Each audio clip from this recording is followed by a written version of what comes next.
Kita melanjutkan materi mengenai pohon, masih di materi pohon ya. Saya review sedikit bahwa pohon ini adalah salah satu jenis graf yang memiliki ketentuan, yaitu ketentuannya adalah dia terhubung, tidak berarah, dan tidak memiliki sirkuit. Kemudian kita akan membahas mengenai istilah pohon berakar, di mana pohon yang disebut pohon berakar ini adalah pohon yang dimana simpulnya itu ada sebuah simpul yang diperlakukan sebagai akar. Jadi akar di sini maksudnya seperti puncaknya gitu ya, puncaknya dan sisi-sisinya diberi arah menjauhi dari akar, dinamakan pohon berakar. Jadi nanti ada satu simpul yang menjadi paling atasnya, satu sendiri, sebuah ya di sini ya, sebuah simpul, kemudian dilanjutkan ke bawah. Contohnya seperti ini. Ya, ini ya. Jadi akar itu adalah yang derajat masuknya sama dengan 0, alias dia nggak ada yang menuju ke arah si akar. Kalau di gambar ini, akarnya adalah simpul A. Jadi, ini graf yang sama ya, hanya bedanya ini lebih mudah menjelaskan pohon berakar ketika kita gambar panah, dan semua panahnya adalah panah keluar. Panah ke bawah, mohon maaf, maksud saya panah ke bawah. Ini adalah graf yang sama tanpa kita gambar panahnya. Jadi kalau akar itu tidak ada derajat masuk, tidak ada yang masuk ke si akar itu, tidak boleh. Dia hanya boleh keluar saja. Kemudian simpul-simpul lainnya berderajat masuk 1, yaitu dari atasnya saja. Jadi B ini derajat masuknya hanya boleh 1, hanya dari A. C, D juga sama. Kemudian daun itu adalah yang derajat keluarnya sama dengan 0, disebut juga simpul terminal. Atau sederhananya dia adalah yang paling ujung. Contohnya kalau yang di sini daun itu adalah H, I, J, F, C, G.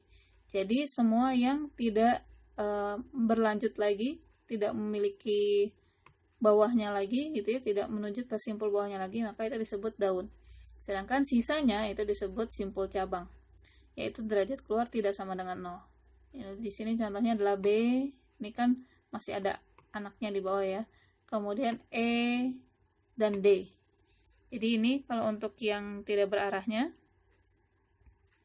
A tadi ini adalah akarnya, kemudian yang disebut dengan daun adalah G, C, F, H, I, J. Jadi yang ujung ya, yang sudah tidak ada lagi sisi menuju ke bawah, maka itu disebutnya daun.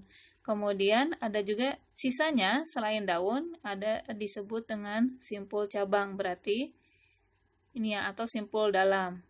Jadi simpul dalam itu seperti ini, D, B, dan E. Ya, karena dia masih melanjutkan ke bawah.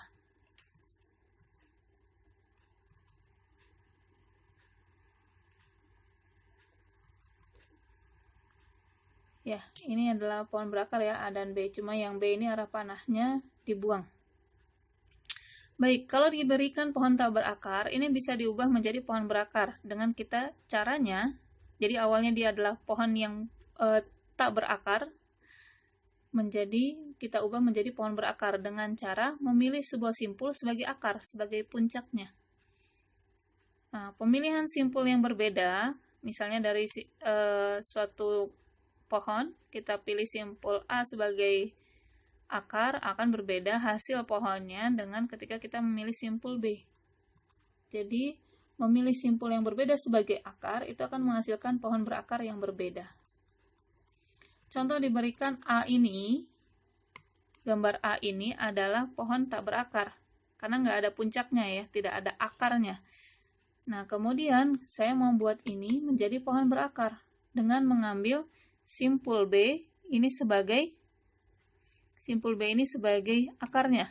Jadi ini saya tarik gitu ya ke atas, dan dia punya anak A, C, dan D. Ini ya, A, C, dan D. Kemudian D diteruskan ke E, G, H. Ini ya, E, G, H. Kemudian E diteruskan ke F. Jadilah seperti ini. Dimana pohon berakar, B-nya adalah sebagai akar, simpul B sebagai akar. Kemudian bisa juga ketika saya mengambil E yang menjadi akar. Ketika saya tarik E ke atas sebagai akar, maka dia punya anak F dan D saja. F dan D. Kemudian D punya anaknya kemana? Ke G, H, dan ke B. G, H, dan B. kemudian B-nya punya anak lagi ke A dan C. Jadilah seperti ini. Jadi kalau kita ambil simpul yang berbeda sebagai akar, maka akan menghasilkan pohon berakar yang berbeda. Selanjutnya adalah terminologi pada pohon berakar. Jadi ketentuannya pohon berakar ya. Terminologi itu adalah istilah-istilah. Jadi diberikan istilah.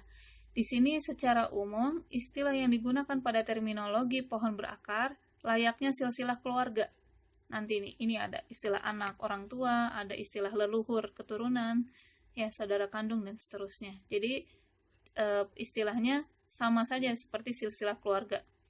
Anak itu adalah suatu simpul Y disebut anak dari simpul X jika ada sisi dari simpul X ke simpul Y. Mungkin ini penjelasan matematikanya ya, tapi kalau bisa kita lihat bahwa B, C, dan D itu adalah anak dari A. E dan F ini anak dari B.